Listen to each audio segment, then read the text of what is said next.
Welcome to Tech People That Inspire. The tech leader that is joining us today is Richard Law, the former CIO of Commercial Lending Technology at HSBC. Last episode, we talked about Richard's intertwining journey between the enterprise world and the entrepreneur space. We also talked about his latest obsession of health and community connection. If you haven't watched it yet, check out the link in the comment section. Today, Richard and I are diving into tech leadership, particularly on mentoring and fostering an inclusive corporate culture. Why are these factors the center of Richard's leadership style? Let's get started.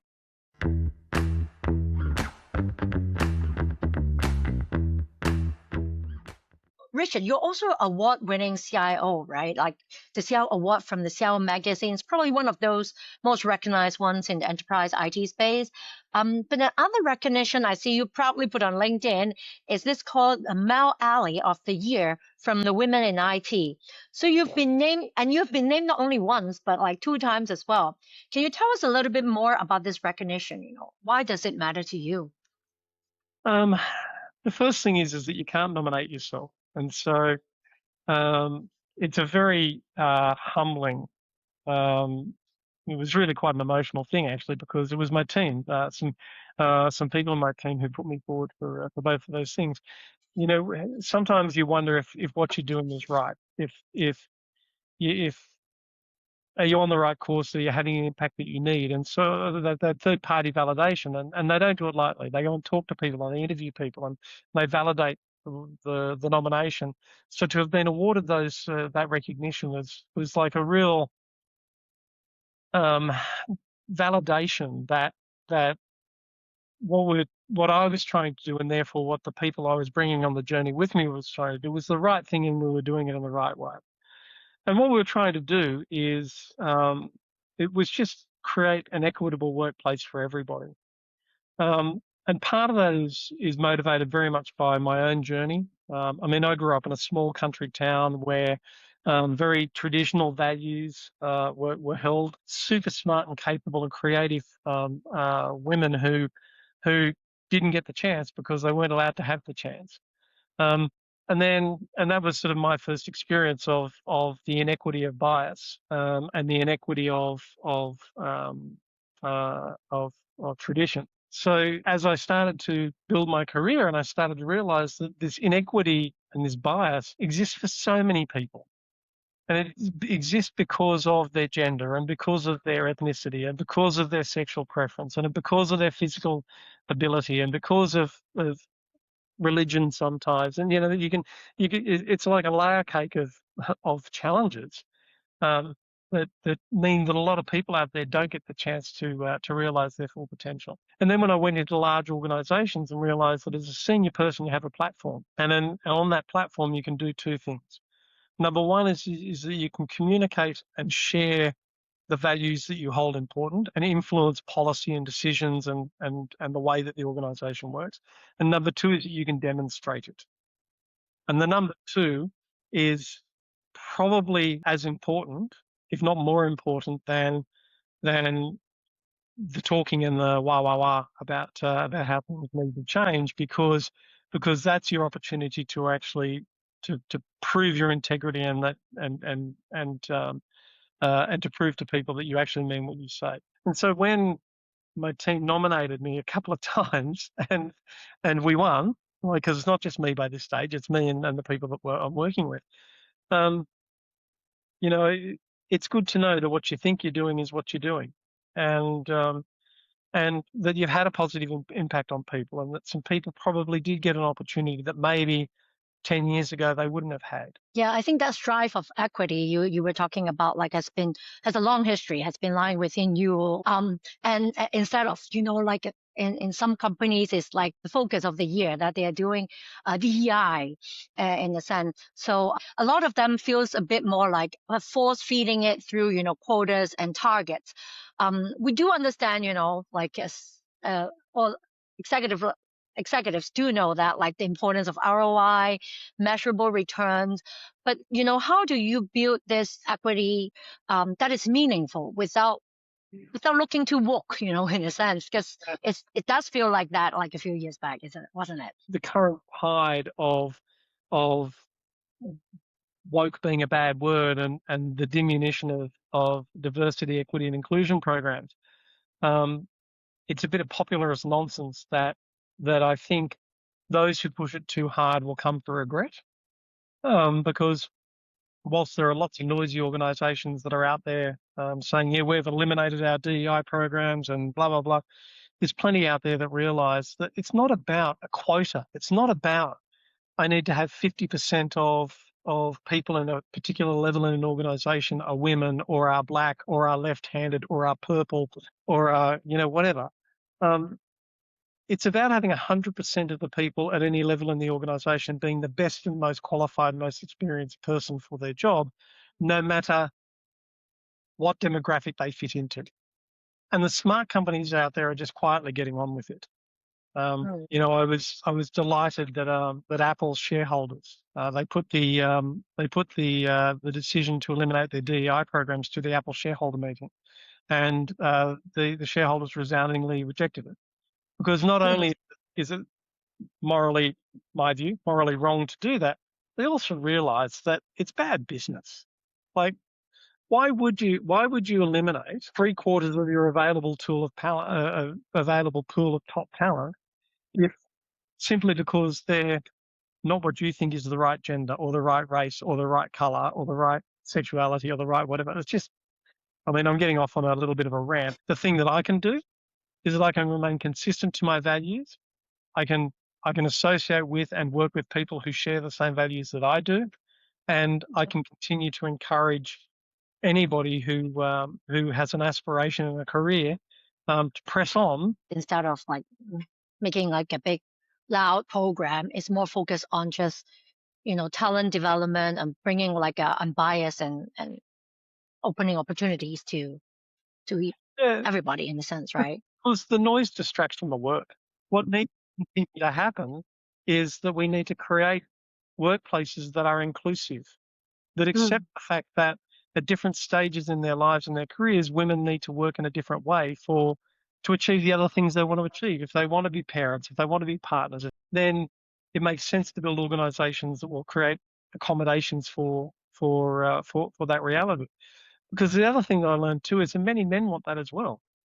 Right. One of the reasons that I changed my role from the advertising industry and then ultimately moved across to the bank was because I was just traveling too much. I had brand new baby girls and I barely saw them. And that was, I wanted to change that and I wanted to make the time to do it. And I needed to change organisations and change my job to do that. But, Mm. I'm rambling on a little bit. You've touched the nerve, Sheila. And No, that's great answer. I mean, as you said, it starts from yourself, right? It has to be practicing what you preach as well. So your personal decision, your what you put into practice is most important, and that's why we have this interview, right? Just to learn more about every personal story, how they make decisions. Yeah, you mentioned a bit earlier as well, being an active mentor, and I've seen on your LinkedIn you've given a lot more recommendations than many other leaders I've seen. I think they're like what, 33. Why do you see that so important? Like as a mentor, you seem to really enjoy mentoring people and driving talents and bringing the best out of everybody. What's for you? Why do you like doing that? I get a really real guilty pleasure, and this exposing a little bit of the unspoken bit of Richard Lord, but there is a look that somebody gets on their face when they Mhm. achieve something that they thought they could never achieve, and it is so deeply rewarding to see that look on their face. And I remember one young lady in particular, and I won't embarrass her by giving her too much details away. But I was mentoring her. She wanted to, inside the bank, she wanted to make the progression into the director level. And I worked with her for about a year and a half, and helped her to refine, because that's a big step. And that's where the mentoring comes in. And this young lady in particular, many of the conversations that we had, she's like, "Oh, I'm not sure that I'm ready. I'm not sure that I'm the right person for the job," and blah blah blah blah. And anyway, we worked on, gave her some skills and gave her some techniques and gave her some mentoring about what to do. And then in about 18 months into our mentoring relationship, the promotion rounds came round, and she got it. We get on a Zoom call, and she looks at me, and she had that look on her face, which was the realization that that thing that she believed in the heart of her heart, that she could do it, and she did it. And I just love it. Like, you can't create it, you can't fake it, you can't. It's a little bit like a drug for me, almost. I do like. Yeah, it does sound like it. I was about to say it feels like you're a junkie for seeing people successful and, just Yeah, achieving what they wanted to achieve, I guess. yeah, exactly. That's great. I mean, like we need more leaders like that, I think Uh, it takes a lot of being secure and self-confidence to to to help people see that in the corporate world as well, that the pie doesn't get bigger. I just need to get a bigger piece of the pie, and it's just so misguided. It's so misguided. Like I'm a reasonably smart guy, and I can maybe on an average day I can do the work of 1.5 or 2 average people. I can't do the work of 200, and I can't do the work of 2,000. The people who think that I'm going to get ahead by controlling and limiting opportunity and access for others, they're just on the wrong side of history now. The people who are going to get ahead as leaders are the people who realize that the more people who are performing at a higher level, the more leverage and capability you have as a team, and therefore the more leverage and capability you have as a leader. And so I twigged very, very early that getting the right people, giving them the right jobs, and then motivating and clearing the way for them to do the best work they possibly can made me more successful. So A, I got my fix out of it, but B, I was rewarded for it. And so hopefully more leaders will work out that's that there is actually there is good sense in Mm. view. Yeah, a lot of times people probably feel like it's additional work, but as you said, like it is a way to achieve more with a bigger team that work with you. And Well, and you know what happens when you do that and you build a team that does that? What they do is they stop coming to you with problems and they start coming to you with solutions. yeah, that I think that's a dream come true for every leader, like people coming to you Absolutely. with solutions instead of problems, because all you get usually is just questions like you need to find an answer. But Exactly. our program is called Tech People That Inspire. So we've talked to you as, a tech leader that hopefully inspires some of our audience, but to you yourself. So who is there a tech person or tech people that inspire you yourself as well?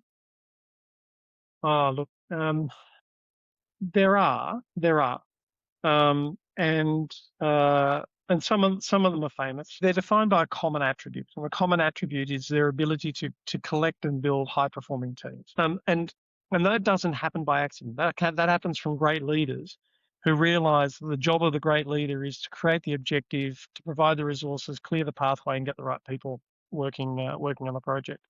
And so I could rattle off a list of names of individuals that are genuinely inspiring. But um, I do have one story of somebody who, and I won't name her, but she's somebody that had worked in HSBC for a very long time, decades. And she was one of the best technologists I've ever worked with. Um, she graduated as an engineer in the 70s, early 80s, at a time when women in Hong Kong didn't qualify as computer engineers. That's not what women in Hong Kong did. But she loved it. She pursued her passion, and she went on to rise through the ranks of the bank. She never worked anywhere else, but on her way, she left a trail of amazing engineers behind her. And I'm talking hundreds and hundreds and hundreds of them. And she was hard taskmaster. She was demanding on engineering excellence, and she was constantly pushing people to innovate and to solve problems and to remember what we were there to do. We were there to make sure that the bank turned on every day, that the money was safe, that nobody stole it overnight, that the payments went through, that the balances were correct, all of the stuff that people take for granted. And she was a great reminder that that sometimes tech leadership isn't about being the loudest voice in the room or the person with the flashiest PowerPoint presentation. It's about the person that can find, develop, inspire, and lead the right people to do the job that you are there to do. That's the sort of thing that I find inspiring. A lot of times that we always talk about in business, in IT, that there's not much value when you just keep the light going, but those are actually quite important. If the light's not on, then nothing can be done. And a lot of times that we just get distracted, I guess, like what's the next fast shiny things next to us, or what's the next thing, next big thing coming up. When was the last time in Hong Kong you went to an HSBC ATM and it wasn't there, that it wasn't working? It just doesn't happen. In 2022, in the middle of the pandemic, the bank's core banking system in Hong Kong was up 100% of the year. 100% of the year. And to our tech audiences out there, they're going to go, nah, that's not possible. It was. Because they built resiliency and they built the failover and they built the redundancy and they built and they built the system to do the job that it was there to do. And the job of the banking system is to be there. Be there, to be safe, to process the transactions, to make sure the balances are correct.